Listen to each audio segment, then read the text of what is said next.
आज का दिन ही खराब है। एक तो ड्राइवर ने छुट्टी ले ली, उसके ऊपर से फोन का नेटवर्क नहीं लग रहा है। क्या करूं, एयरपोर्ट के लिए लेट हो रहा हूं मैं। यहाँ तो कोई टैक्सी भी नहीं दिखाई दे रही है।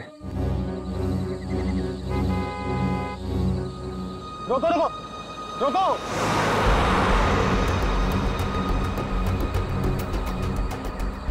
रोको रोको। माल है, कोई गाड़ी नहीं रुक रही। टैक्सी।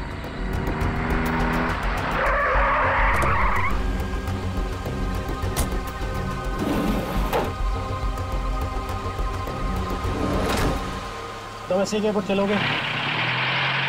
अरे अजीब आदमी है, कुछ तो बोलो।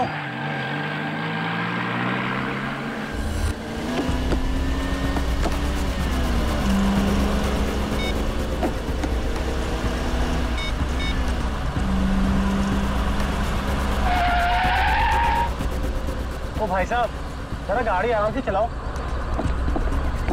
मैं आपसे बात कर रहा हूँ। अरे ये कौन से रास्ते से ले जा रहे हो मुझे? एयरपोर्ट तो दूसरी तरफ है ना। रोको रोको गाड़ी, अभी क्या भी गाड़ी रोको। लगता है तुम ऐसे नहीं मानोगे। अभी पुलिस को फोन करता हूँ।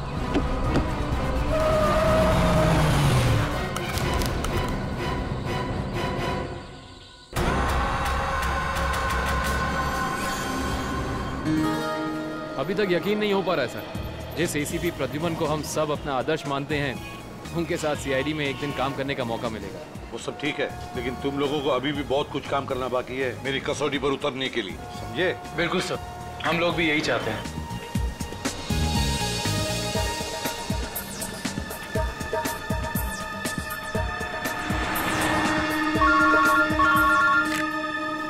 हेलो, एसीपी प्रद्युमन या? लाश कहाँ पर? ठीक है। क्या हुआ सर? एक लाश मिली है मदोरी बीच पर। बच्चा कहाँ गया? आदमी भी उसके पीछे था। यहाँ ले रख दो। सर कटी लाश। निखिल, जरा मिसिंग पर्सन ब्यूरो में फोन करो और पता लगाओ 2-3 दिन में कितने लोग गायब हुए हैं। हाँ, कौन लोग हैं और कहां से गायब हुए, ठीक है? ये सारे घाव लगता है वहां पर जो सारे पत्थर है ना, उनकी वजह से हुए हैं।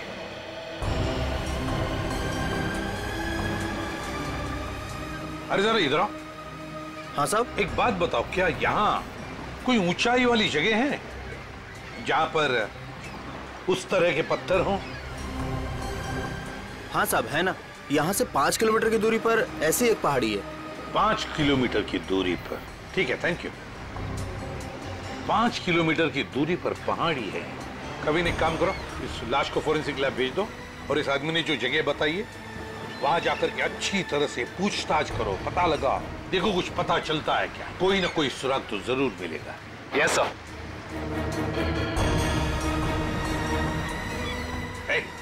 तुम? मैं साहब? हाँ तुम, जरा आज दोपहर को तुम ही थे ना सिप एंड डाइन होटल के बाहर? नहीं तो साहब। नहीं क्या? एक स्कूल जाने वाले बच्चे के पीछे लगे थे तुम?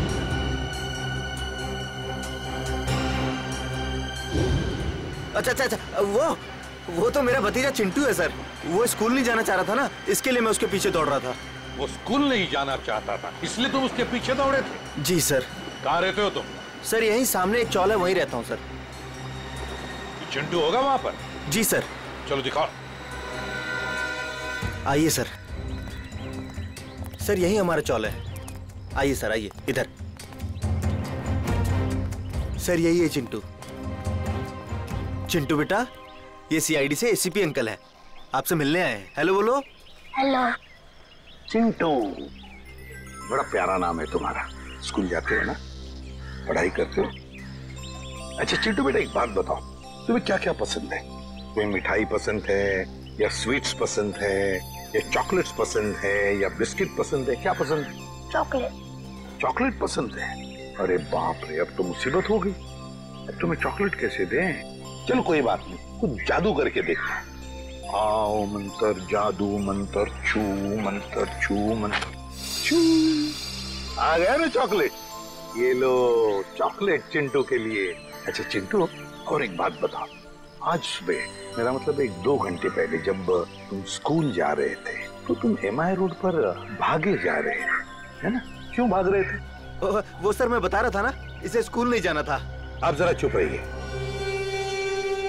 ये मुझे चिंटू बताएगा, है ना चिंटू? क्यों, तुम्हें स्कूल जाना अच्छा नहीं लगता? ऐसी तो कोई बात नहीं है। नहीं ना, अगर कोई भी परेशानी हो तो मुझे बता देना। लेकिन एक बात कहूं, स्कूल जाना चाहिए, बहुत पढ़ना चाहिए, बड़ा होना चाहिए और बड़े बनकर अच्छे इंसान भी बनना चाहिए, है ना? और चिंटू, तुम्हें जब भी कभी भी तुम्हारे इस ACP अंकल की जरूरत पड़े ना, तो मुझे मेरे इस कार्ड पर फोन करना, मैं तुरंत आ जाऊंगा। मैं चलूं? गुड बॉय, बाय बेटा, बाय।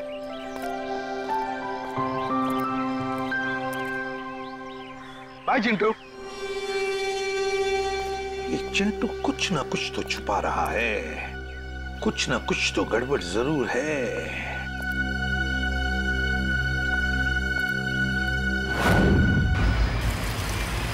श्रेया गाड़ी रोको, 1 सेकंड रुको।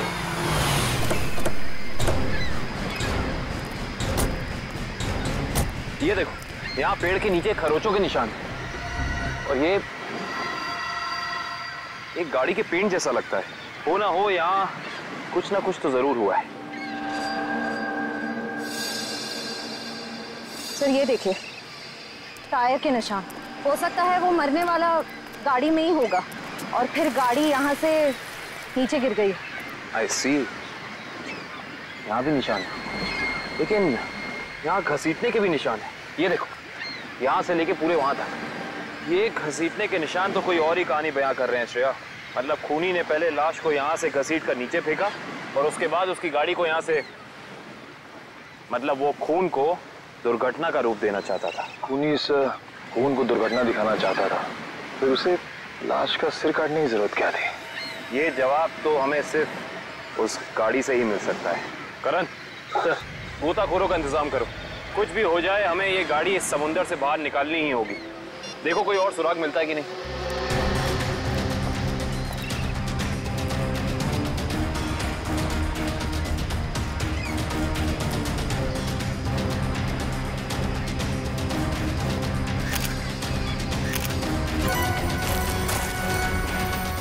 सर, आने के सर, वहाँ उस झाड़ी में ये जूता मिला सर। जूता? यहाँ पे? ये जूता बहुत महंगा लगता है। सर हो सकता है मरने वाले का हो। सही कह रही हो श्रेया। मतलब जब खूनी लाश को घसीट के नीचे फेंक रहा था, तब यहाँ पेड़ों से अटक के ये जूता यहीं रह गया। सर खूनी ने एक पूरी की पूरी लाश यहाँ नीचे फेंक दी, उसके बाद एक पूरी की पूरी गाड़ी को भी यहाँ से धकेल दिया। वो ऐसा तो हो नहीं सकता कि किसी ने देखा या सुना ना हो। सही कह रहे हो, पर यहाँ सुना हो। वो देखो चाय वाला, हो सकता है उसने कुछ सुना या देखा हो। चेक करते हैं।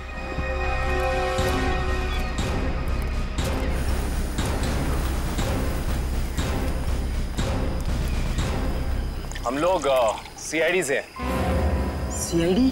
हाँ, वो कल रात में यहाँ एक खून हो गया है पीछे ज्वाला रोड पे। उसके बारे में पूछताछ करनी थी। आप में से किसी ने कुछ देखा या सुना हो? ज्वाला रोड पे? नहीं साहब, हम लोग तो ज्वाला रोड पे जाते ही नहीं है। क्यों? क्या अक्सर वहाँ पे ऐसी घटनाएं होती रहती हैं क्या? हाँ, मगर ये घटना कोई इंसान नहीं, वो आत्मा करती है। टैक्सी वाली आत्मा।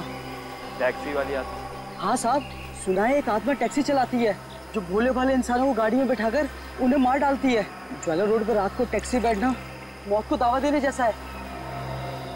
कैसी बातें कर रहे हैं? इस सदी में भी ऐसी अंधविश्वास की बातें? नहीं साहब, ये अंधविश्वास नहीं है। 3 दिन पहले मैंने खुद अपनी आंखों से देखा है।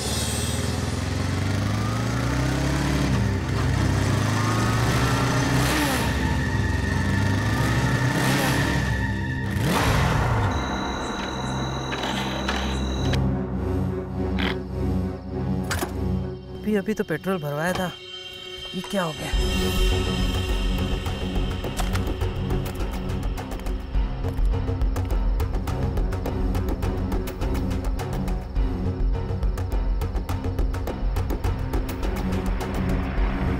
Taxi, taxi! ये क्या? बिना ड्राइवर की टैक्सी?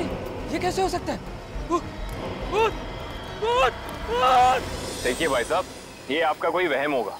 वहम नहीं है साहब, वो वही आत्मा वाली टैक्सी थी।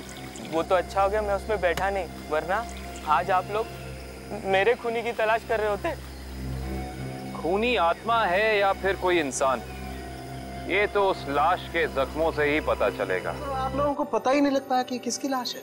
कोशिश कर रहे हैं सालों के साथ। जिस लाश का सर ही नहीं है उसकी पहचान पता करने में थोड़ा बहुत वक्त तो लगता ही है ना सर। ऑफ कोर्स, बिल्कुल। एनीवे, आप लोगों को कुछ पता लगा हो या नहीं लगा हो, लेकिन सालुखे ने अपना काम कर दिया। अच्छा, क्या पता लगाया सर आपने? ये देखो, ये फोटोग्राफ्स देख रहे हैं आप लोग? ये उन घावों के फोटोग्राफ्स हैं जो इस आदमी के शरीर पर मिले थे, और ये सारे घाव इस आदमी के मरने के बाद इसके शरीर पर आए।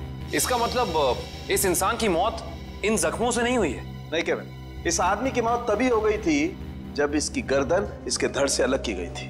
और खूनी ने जब इसे पहाड़ के ऊपर से नीचे समंदर में फेंका तब ये निशान आए होंगे। बिल्कुल तय।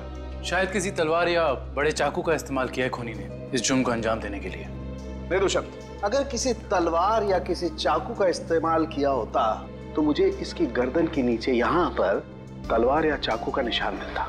सालुंखे साहब, अगर चाकू से नहीं काटा तो फिर इसकी गर्दन अलग कैसे की? भाई, कोई बहुत ही ताकतवर इंसान है ये खूनी। उस खूनी ने एक ही झटके में इस बेचारी की गर्दन इसके धड़ से उखाड़ कर अलग कर दी। अरे बाप रे, मुझे तो लगता है ये काम उसी टैक्सी वाली आत्मा का होगा। अरे यार, ये इसका मतलब मुजरिम ने खून करने का ये तरीका इसलिए चुना ताकि ये आदमी भी मर जाए और हम इसकी पहचान भी ना कर सकें। गलतफहमी है खूनी को, चाहे खूनी खुद को कितना ही होशियार क्यों ना समझ रहा हो। सीआईडी किसी न किसी तरीके से रास्ता निकाल ही लेती है। बिल्कुल दया, और हमें एक रास्ता मिल भी गया है जो हमें इस आदमी की पहचान भी बताएगा और उस खूनी तक भी पहुंचाएगा। कैसा रास्ता साहब? एक मिनट, ये जूता जो आपको क्राइम सीन पे मिला है और ये इसी आदमी का जूता है, और इस जूते के नीचे हमें क्या मिला है वैभव? इस जूते के नीचे हमें स्याही मिली है जिसका इस्तेमाल प्रिंटिंग प्रेस में किया जाता है, जैसे मैगजीन या न्यूज़पेपर की। प्रिंटिंग प्रेस की स्याही? क्राइम सीन के पास एक प्रिंटिंग प्रेस है तो सही, शायद वहां से हमें कुछ पता चल जाए। Let's go. दया। हाँ सर। 1 मिनट तुमसे बात करनी है। आप लोग जाओ। क्या हुआ सर, कुछ कहना बाकी रह गया क्या? हाँ दया, ये यार एक कार्ड तुम अभिजीत को दे देना। क्या है सर, मैं खोल के देखूं? हाँ देख लो।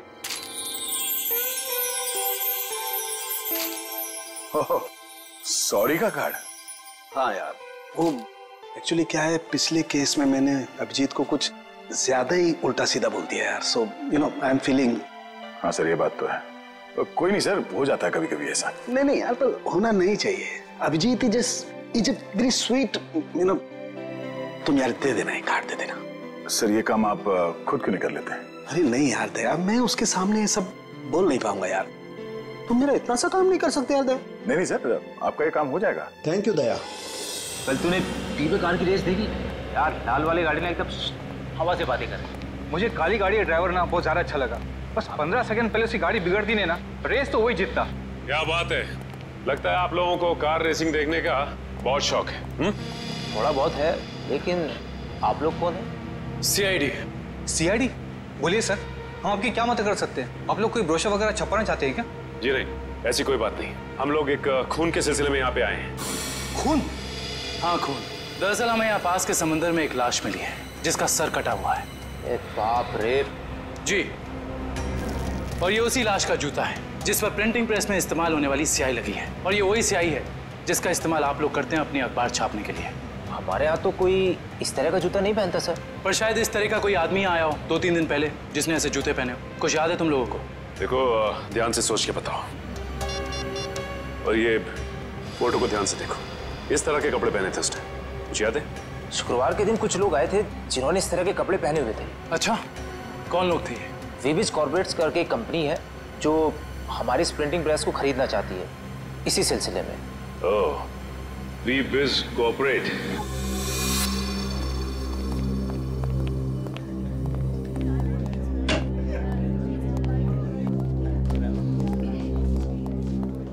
कहिए। हम लोग सीआईडी से। सीआईडी हमारे ऑफिस में? जी, शायद आपके ऑफिस में से किसी का खून हुआ है, उसी की तहकीकात हमें यहाँ ले आई।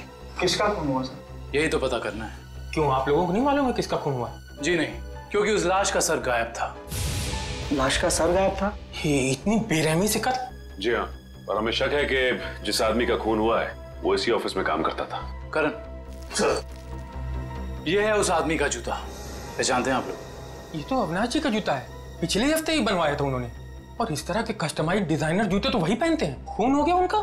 मुझे तो यकीन ही नहीं हो रहा है। लगता तो ऐसे ही है। अच्छा ये बताइए कि क्या शुक्रवार की रात अविनाश बिंजलपुर की प्रिंटिंग प्रेस में गया था? हाँ, हम सब लोग साथ में गए थे, लेकिन 10 बजे वहां से निकल गए थे। अच्छा, अविनाश ने वहां से कोई टैक्सी वगैरह ली थी क्या? जी नहीं, उन्होंने कोई गाड़ी नहीं ली थी, वो तो अपनी गाड़ी से गए थे।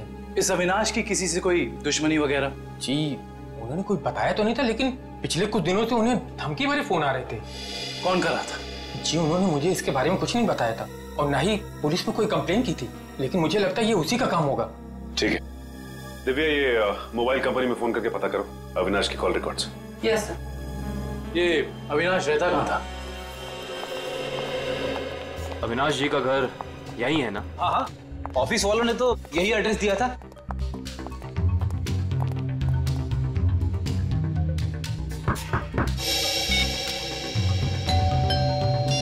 घर में कोई नहीं है क्या? लगता तो ऐसा ही है। अविनाश की पत्नी नेहा का भी फोन नहीं लग रहा। एक काम करते हैं, दरवाजा खोल देते हैं।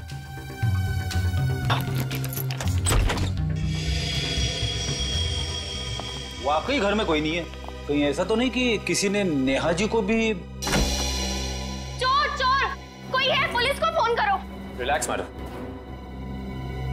हम लोग सीआईडी से। सीआईडी से है तो क्या हुआ? आपको कोई हक नहीं है इस तरह से किसी के घर में घुसने का। माफ कीजिए, आप नेहा जी है ना, अविनाश की पत्नी? हाँ। देखिए, हम लोगों ने काफी कोशिश की आपको फोन करने की, लेकिन आपका फोन लग ही नहीं रहा था। बहुत बार फोन करने की कोशिश की? जी हाँ, और बाहर इतनी घंटी बजाने के बावजूद जब आपने घर का दरवाजा नहीं खोला तो हमें मजबूरन आपके घर में दाखिल होना पड़ा। हाँ, वो मेरे फोन की बैटरी खत्म हो गई थी और मैं अभी अभी तीर्थ यात्रा से वापस आई हूँ। आखिर बात क्या है? अच्छा ये बताइए कि अविनाश से आपकी आखिरी बार कब बात हुई थी? हो गए 2-3 दिन। वहाँ पे फोन का नेटवर्क नहीं आ रहा था, इसीलिए बात नहीं हो पाई। आप लोगों को अविनाश से मिलना है ना, तो शाम को आइए ना, वो इस वक्त ऑफिस में होंगे। नेहा जी, एक बुरी खबर है, आपके पति अविनाश जी अब इस दुनिया में नहीं रहे। क्या? अविनाश, ये सब क्या हो गया? नेहा जी प्लीज संभालिए अपने आप को, प्लीज संभालिए।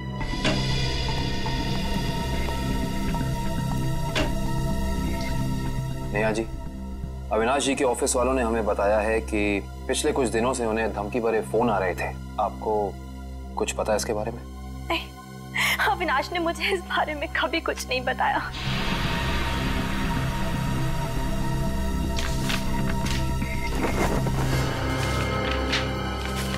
सर, डस्टबिन में से ये कागज मिला है, इस पे कुछ लेटर्स चिपकाए गए हैं।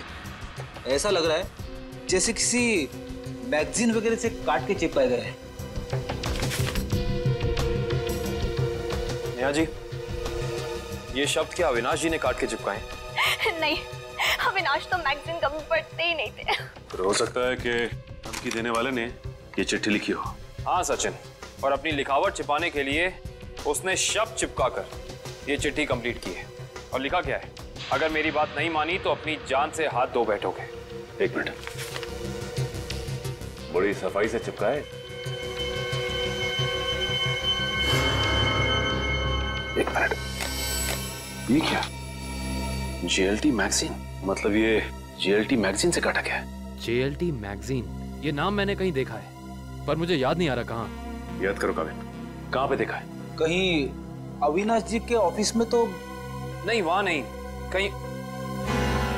हाँ याद आया, ये मैगजीन मैंने वीरेन के पास देखी थी, उसकी प्रिंटिंग प्रेस में। लेकिन वीरेन की अविनाश जी से क्या दुश्मनी हो सकती है? रेडी, अविनाश की कंपनी वो प्रिंटिंग प्रेस खरीद रही थी, तो हो सकता है प्रिंटिंग प्रेस के मजदूरों को लगा हो कि उनकी नौकरी खतरे में है। और जैसे ही अविनाश जी प्रिंटिंग प्रेस से बाहर निकले, वीरेन ने उन्हें, ओह आई सी, इस वीरेन से दोबारा मिलना पड़ेगा।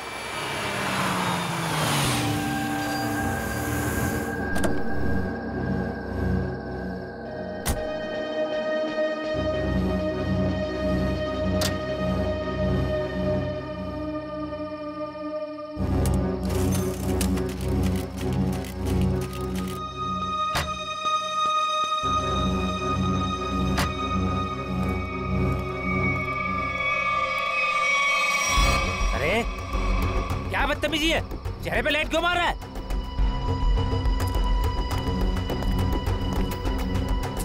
अरे जानता है कौन हूँ मैं? अखबार में काम करता हूँ। पागल है? रात को भी यार आदमी। लगता है ऐसे नहीं मानेगा तू। आज घर मार खा के जाने का इरादा लेके आया तू। तेरी तो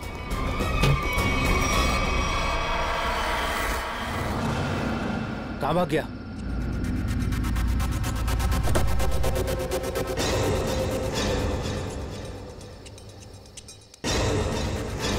कहाँ भाग गया?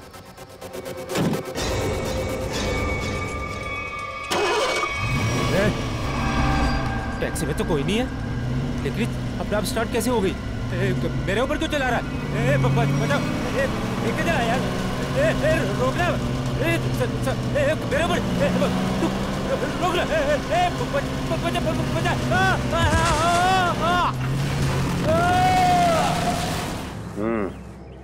एक और खून। लगता है कोई गाड़ी बड़ी तेजी से इसके शरीर के ऊपर से गई है।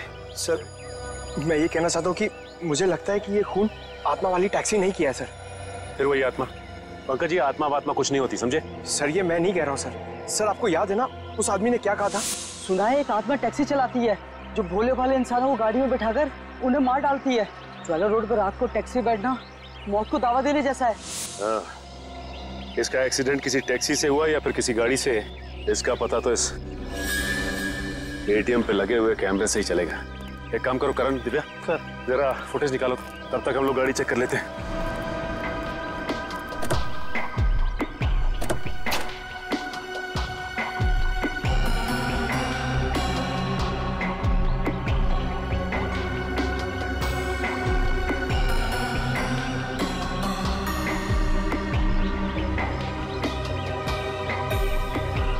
ये क्या है?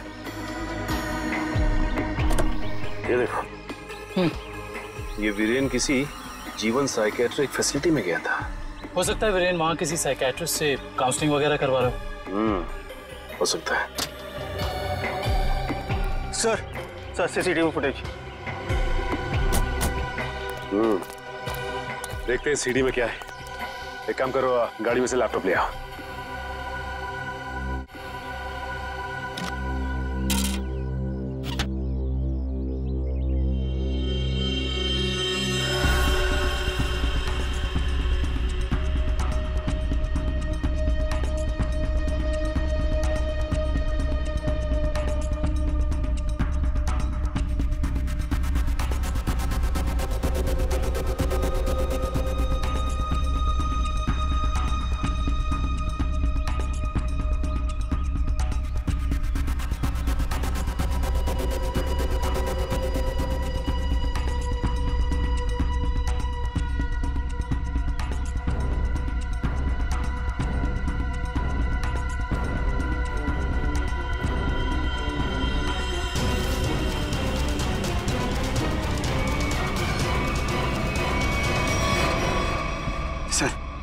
देख लिया आप लोगों ने?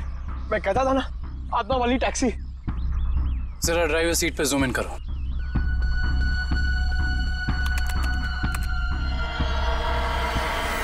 ओह माय गॉड, ये नहीं हो सकता। ड्राइविंग सीट पे तो कोई है ही नहीं। सर, अब तो आप लोगों को सबूत मिल गया है कि आत्माएं होती हैं। पंकज, ना तो आत्माएं होती हैं और ना ही कोई दूसरी दुनिया। ये कुछ और ही है, कुछ और ही।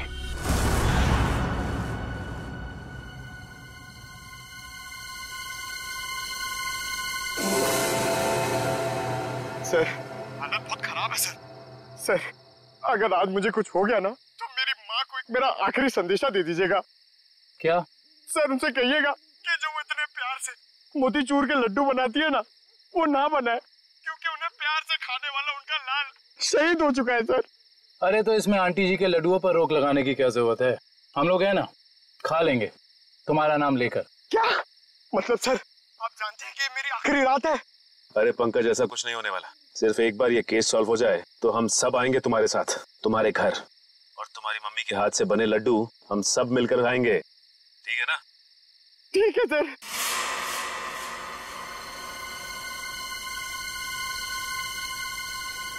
पंकज, शायद कोई आ रहा है।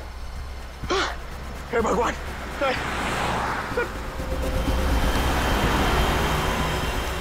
सर सर टैक्सी नहीं थी सर, लगता है आज वो टैक्सी छुट्टी पर है।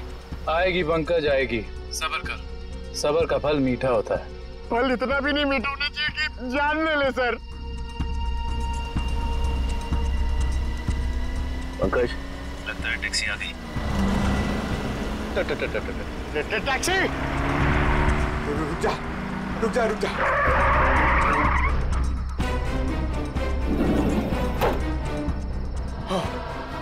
थैंक गॉड इस टैक्सी में ड्राइवर है। चलो भैया।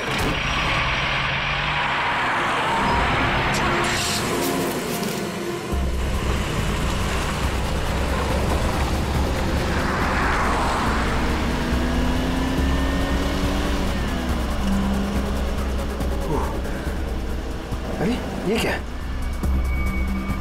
अरे भाई साहब ये ड्राइवर सर, सर इस गाड़ी में ड्राइवर नहीं है सर, सर सर इस गाड़ी में ड्राइवर नहीं है।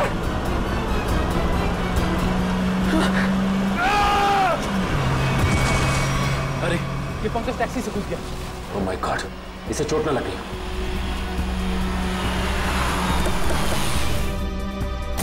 पंकज पंकज पंकज उठो। तुम ठीक हो ना? Pankaj you okay?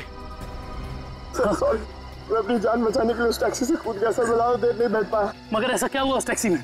सर उस टैक्सी का ड्राइवर हवा में गायब हो गया सर, उस टैक्सी में कोई ड्राइवर ही नहीं है। अरे पंकज ऐसा कैसे हो सकता है? ये तुम्हारा वहम तो नहीं है? ये मेरा वहम नहीं है सर, मैं अपनी जान बचाने के लिए कूदा हूँ सर, ये मेरा वहम नहीं है। ड्राइवर ही नहीं है उस टैक्सी में सर। टैक्सी सीधी गई है? हाँ सर वही गई है। टैक्सी सीधी गई है तो फिर कोई टेंशन नहीं, हमारे साथ ही उस तरफ है। अब तक तो टैक्सी वाला पकड़ा भी गया होगा। It's okay. रेडियो श्रेयत, मैंने तुम्हें कहा था कि निकल्स पॉइंट पे रुको। तुम लोग यहाँ चले आए? ये वहाँ कोई टैक्सी आई क्या? नहीं तो वहाँ पे तो कोई टैक्सी नहीं आई। ऐसा कैसे हो सकता है? ये सड़क तो बिल्कुल सीधी है, ना कोई राइट ना कोई लेफ्ट, तो फिर टैक्सी गायब कहाँ हो सकती है? सर हम पिछले 3 घंटों से वहीं इंतजार कर रहे हैं, वहाँ कोई टैक्सी नहीं आई। सर कहीं उस ड्राइवर की तरह वो टैक्सी भी तो गायब नहीं हुई? नहीं पंकज नहीं, ना ही ड्राइवर गायब हुआ है और ना ही कोई टैक्सी। ये जरूर कुछ और ही चक्कर है, हम लोगों की आंख में धूल झोंकने का चक्कर। सर कहीं ऐसा तो नहीं कि उस टैक्सी वाले ने टैक्सी कहीं छुपा दी हो? नहीं फ्रेडी, ये नहीं हो सकता।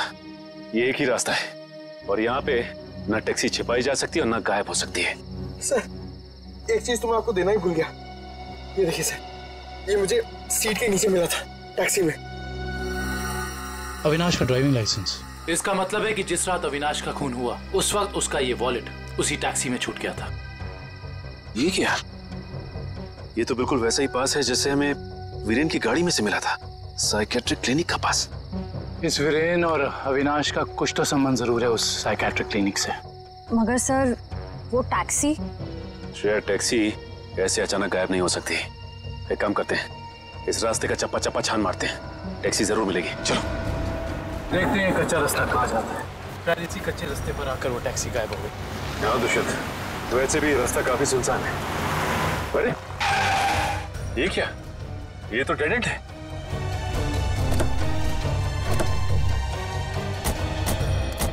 अगर टैक्सी यहाँ से गई भी होगी तो यहाँ से आगे नहीं जा सकती। लगता तो यही है, यहाँ तो आगे बस ये दीवार है।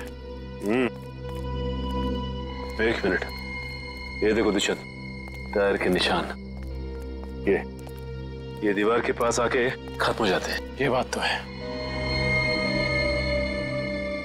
दुष्यंत, इस दीवार के पीछे जरूर कोई ना कोई खुफिया रास्ता है। हो सकता है सचिन, और ये भी हो सकता है कि यहाँ कोई खुफिया बटन या लेवर हो जिससे ये दीवार हट जाए और हमें वो जगह दिख जाए जहाँ वो टैक्सी गई है।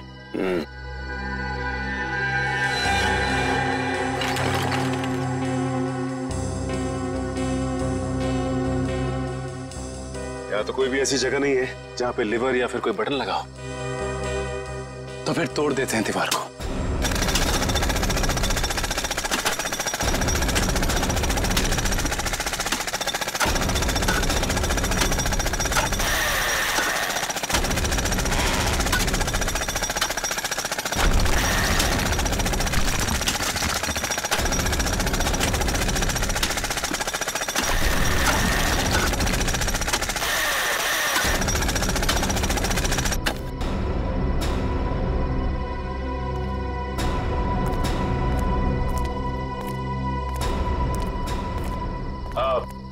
तुम लोग जा सकते हो।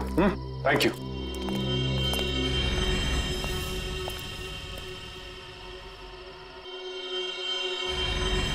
ओह माय गॉड, तो ये वो जगह है, मगर टैक्सी तो दिख नहीं रही। इसका मतलब यहाँ से बाहर निकलने का कोई दूसरा रास्ता भी है। लगता है ये है वो दूसरा रास्ता। यहाँ से बहुत प्लानिंग के साथ किए जा रहे हैं ये काम, और इसी प्लानिंग की कोई ना कोई कड़ी हमें यहाँ जरूर मिलेगी।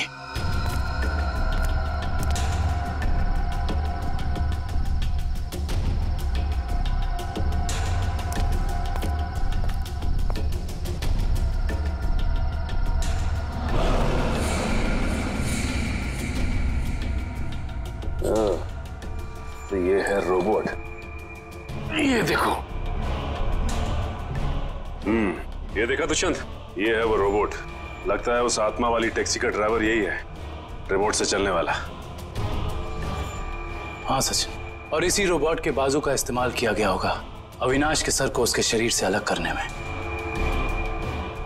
एक मिनट, हाँ, इसके हाथ पे यहाँ पे खून भी लगा हुआ है। अब इससे पहले कि ये खूनी अपना अगला मर्डर प्लान करे, पकड़ना होगा उसे। दोनों की मौत हो गई है। इन दोनों की मौत हो गई?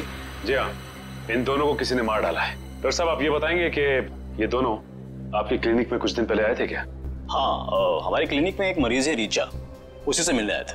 दोनों अकेले आए थे या साथ साथ? साथ आए थे। कह रहे थे कि दोनों दोस्त हैं और रीचा से उनकी पुरानी दोस्ती है। ओह, दोनों दोस्त थे। तो फिर वीरेन ने अविनाश का जूता कैसे नहीं पहचाना? इसका मतलब ये वीरेन हमसे कुछ छुपा रहा था। अच्छा, ये रीचा से मिल सकते हैं हम? हाँ, आप जरूर मिल सकते हैं, लेकिन एक बात है, बहुत मुश्किल से रीचा की हालत में सुधार आया है, तो आप उससे कोई ऐसा सवाल ना पूछिएगा जिससे वो परेशान हो जाए। आप चिंता ना कीजिए, हम समझ सकते हैं। करण, इशिता, तुम दोनों यहीं रुको, हम रीचा से मिलकर आते हैं। आइए।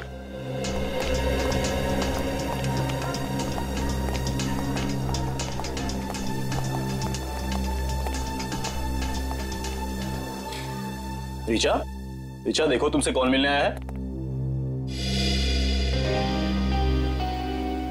हेलो रीचा, मेरा नाम काविन है, ये सचिन है और ये फ्रेडी। हम तीनों सीआईडी के लिए काम करते हैं। सीआईडी? जी हाँ ऋचा जी, इन फोटोज को ध्यान से देखिए। इन्हें पहचानती हैं? ये आपके दोस्त अश्विन और ये वीरेन। वो ये दोनों कुछ दिन पहले आपसे मिलने आए थे ना? नहीं। देखिए ऑफिसर, मुझे नहीं लगता है कि रीचा आपके सवालों का जवाब दे पाएगी। प्लीज डॉक्टर, खूनी तक पहुंचने के लिए हमारा रीचा जी से बात करना बहुत जरूरी है। खूनी? हाँ रीचा, खूनी। तुम्हारे इन दोनों दोस्तों का खून हो गया है, इसके बारे में कुछ बता सकती हो हमें?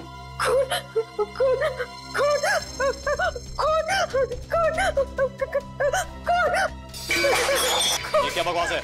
वो लड़की इस कमरे की चार दीवारी से बाहर निकलती, आप उसे खून के बारे में सवाल कर रहे हैं? Richa, come down. Nurse, please 7129 just जल्दी लो, जल्दी लो इंजेक्शन। Richa, come down.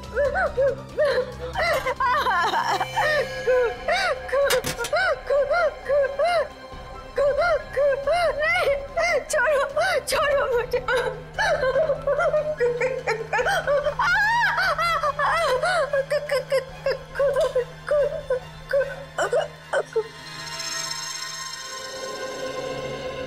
माफ कीजिएगा डॉक्टर साहब, हमारा ऐसा कोई इरादा नहीं था।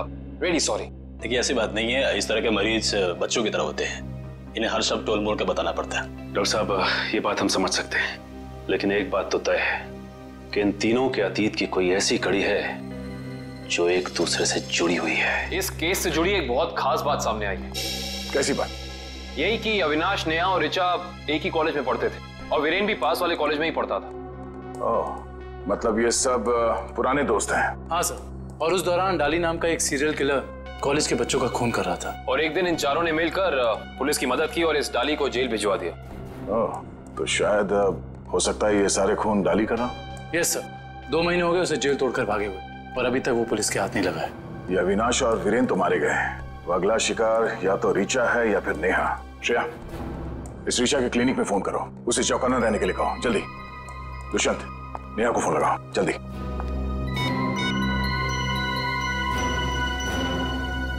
नहीं सर, नेहा फोन नहीं उठा रही। नेहा फोन नहीं उठा रही? कहीं ये खूनी नेहा तक पहुंच तो नहीं गया? देखिए आपको कुछ गलतफहमी हुई है, मुझे छोड़ दीजिए। देखिए मुझे मत मारिए, मैंने आपका क्या बिगाड़ा है? क्या बिगाड़ा है?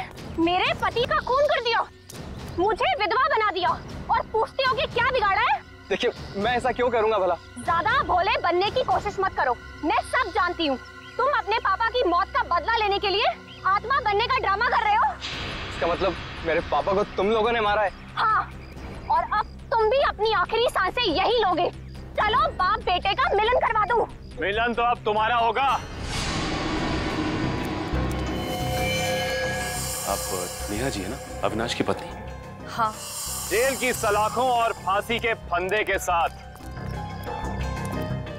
सीआईडी, हाँ आप लोग यहाँ? हाँ हम यहाँ। बोलो से। सर मुझे बचा लीजिए सर, सर ये मुझे मार डालेगी। डरो मत, कुछ नहीं होगा, हम लोग कुछ नहीं कर पाएंगे। तुमने इसके पापा का खून किया? अब गड़े मुर्दे उखाड़ने का कोई फायदा नहीं है। सच तो ये है कि खून इसने किए हैं, पहले अविनाश, फिर वीरेन, और अब तीसरा नंबर मेरा था। मैंने सोचा इससे पहले ये मुझे मारे, मैं इसे मार दूं। सर मैंने किसी को नहीं मारा है सर मुझे तो ये भी नहीं पता था कि मेरे पापा का खून हुआ है। मैं तो समझ रहा था सर कि वो एक एक्सीडेंट है। कार एक्सीडेंट ही था, वो गलती हुई थी हमसे, लेकिन उस गलती के बदले तुमने दो खून कर दिए। मैंने किसी को नहीं मारा है। ये सही कह रहा है। अविनाश और वीरेन का खून एक सीरियल किलर डाली ने किया है, जो तुम लोगों से बदला लेना चाहता है। डाली? हाँ डाली। कॉलेज के वक्त तुमने उसे जेल भेजा था ना? इसका मतलब डाली ये सारा खेल रच रहा था, ये सब आत्मा बनने का ड्रामा।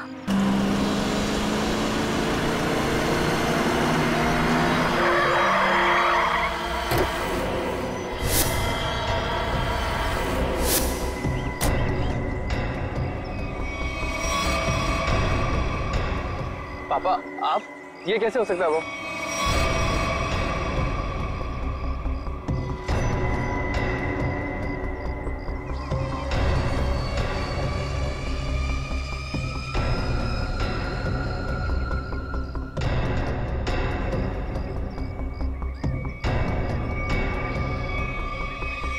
बस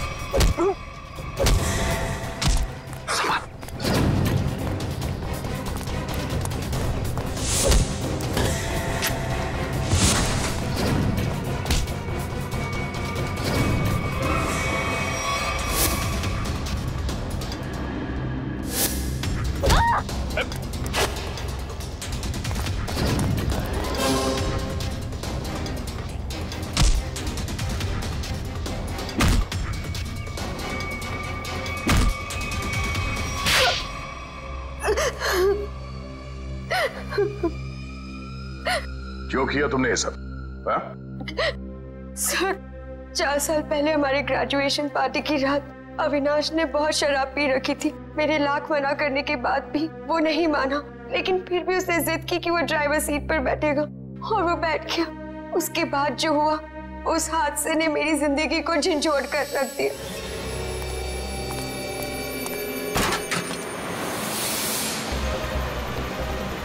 गाड़ी मुझे चलाने दो, तुमने बहुत पी रखी है। डरो मत रिचा, पीने के बाद में और भी सेफ गाड़ी चलाता हूँ।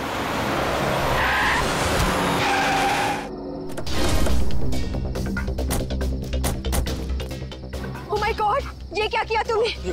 ये तो मर गया।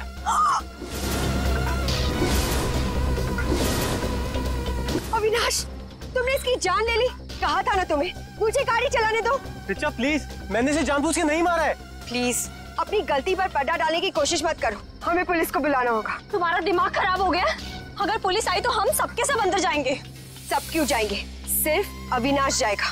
क्या तुम अपने दोस्त को जेल भिजवाओगी? दोस्ती अपनी जगह और कानून अपनी जगह। कोई पुलिस नहीं बुलाएगा। तुम्हारी बेवकूफी की वजह से सबकी जिंदगी खराब हो सकती है। अगर हम पुलिस को नहीं भी बुलाएंगे तभी पुलिस को पता चल जाएगा। किसी को कुछ पता नहीं चलेगा। अब एक काम करते हैं, इसकी लाश को टैक्सी में डालते हैं और टैक्सी को खाई में धक्का दे देते हैं। ये राज हमेशा हमेशा के लिए यहीं दफन हो जाएगा। क्या? एक टैक्सी वाले का खून कर दिया तुम लोगों ने? हाँ सर, मेरे लाख समझाने के बाद भी उन तीनों ने अपने आप को कानून के हवाले नहीं किया। उन्हें डर था कि उनका सुनहरा भविष्य शुरू होने से पहले ही खत्म हो जाएगा। और तुम इस हादसे से उभर नहीं पाई, तुम्हें साइकेट्रिस्ट फैसिलिटी ज्वाइन करनी पड़ी। हाँ, क्योंकि मेरा दिल उन तीनों की तरह पत्थर का नहीं। आज भी उस टैक्सी ड्राइवर की मौत का बोझ मेरे जमीर को कचोटता रहता है। अगर इतनी तकलीफ हो रही थी तुम्हें तो तुम सीआईडी के पास क्यों नहीं आई मदद के लिए? हा? मैं आना चाहती थी, मगर जब मैं नेहा के पास गई तो इन तीनों ने मुझे धमकी दी कि अगर मैं आप लोगों के पास आई तो वो लोग मुझे भी मार डालेंगे। अच्छा, तब भी तुमने सीआईडी के पास आना ठीक नहीं समझा? मेरे डैड एक वर्ल्ड क्लास रिसर्चर थे। उन्होंने एक नई तकनीक का आविष्कार किया था जिससे गाड़ियां रिमोट कंट्रोल की मदद से चलाई जा सकती हैं। अच्छा, इसलिए बदला लेने के लिए तुमने एक ऐसी टैक्सी का इस्तेमाल किया जो रिमोट से चलती है, जिसमें एक रोबोट बैठा था। हाँ, जैसे मेरी जिंदगी भी एक टैक्सी की वजह से बर्बाद हो गई, उन तीनों का भी अंत उस टैक्सी की वजह से ही हो। मगर जब हमारा ऑफिसर पंकज टैक्सी में बैठा था तब तुमने उस रोबोट को गायब कैसे किया? पेनिट्ली हुआ केमिकल के जरिए। उसका असर इतना खतरनाक होता है कि खुद ब खुद देखते ही देखते अपने आप चीजें नष्ट हो जाती है, कुछ कुछ एसिड की तरह। बहुत लंबी प्लानिंग की थी तुमने खून करने की, मगर क्या फायदा हुआ? हा? पकड़ी गई ना। अगर पहले सीआईडी के पास आती मदद के लिए तो शायद तुम्हें फांसी नहीं होती। क्या कुछ पता चला? सर, उस बच्चे चिंटू के बारे में सब कुछ पता चल गया है। क्या? उसके माँ बाप गांव में रहते हैं, लेकिन बेहतर पढ़ाई के लिए उसके माँ बाप ने उसके चाचा के घर शहर भेज दिया। लेकिन पैसे के लालच में इस चाचा ने उस बच्चे से बाल मजदूरी कराना शुरू कर दिया। चाचा चिंटू से बाल मजदूरी करवाता है? बाल मजदूरी? तो फिर ऐसे चाचा की एक ही जगह हो सकती है, एक ही जगह, काल कोठरी। तुझसे बड़ा सुस्त और आलसी लड़का तो मैंने देखा ही। चल काम कर। मुझे काम नहीं करना, मुझे स्कूल जाना है। बेटा, स्कूल जाने के लिए फीस की जरूरत होती है और तेरे चाचा के पास कोई पैसों का पेड़ नहीं है। और सुन, अगर यहाँ से फिर से भागने की कोशिश की तो मुझसे बुरा कोई नहीं होगा। मुझे काम नहीं करना है। सीपी अंकल ने कहा था मुझे रोज स्कूल जाना चाहिए। स्कूल जाएगा? बड़ा है स्कूल जाने वाला। तेरी तो गंदे नाली के कीड़े बच्चे पे हाथ उठाता है। हाँ? अरे तुम कहाँ भाग के जा रहे हो चाचा जी? तुम्हें तो जेल में जाकर पत्थर तोड़ने हैं। आजा, करण, ले जाओ इन दोनों को। थैंक यू सीपी अंकल, मुझे यहाँ काम करना बिल्कुल अच्छा नहीं लगता था। देखो चिंटू बेटा, तुम्हें कोई काम करने की जरूरत नहीं है, समझे? तुम स्कूल जाओगे, अच्छी तरह से पढ़ाई करोगे और बड़े बन जाओगे। और सिर्फ तुम ही नहीं, तुम्हारे सारे दोस्त भी, और उन सब का ख्याल हम रखेंगे, है ना? तो बताओ, खूब खूब पढ़ाई करोगे ना? हाँ, मैं बड़ा होकर आपकी तरह एक सीआईडी ऑफिसर बनूंगा और जिम को मिटा दूंगा। अरे वाह! चलो, इस बात पर हम तुम्हें चॉकलेट खिलाएंगे और चाहिए तो आइसक्रीम भी खिलाएंगे, और जो कुछ मांगोगे वो सब देंगे, तुम्हें भी और तुम्हारे इन दोस्तों को भी। चलो बच्चों, चलो इन्हें ले चलो।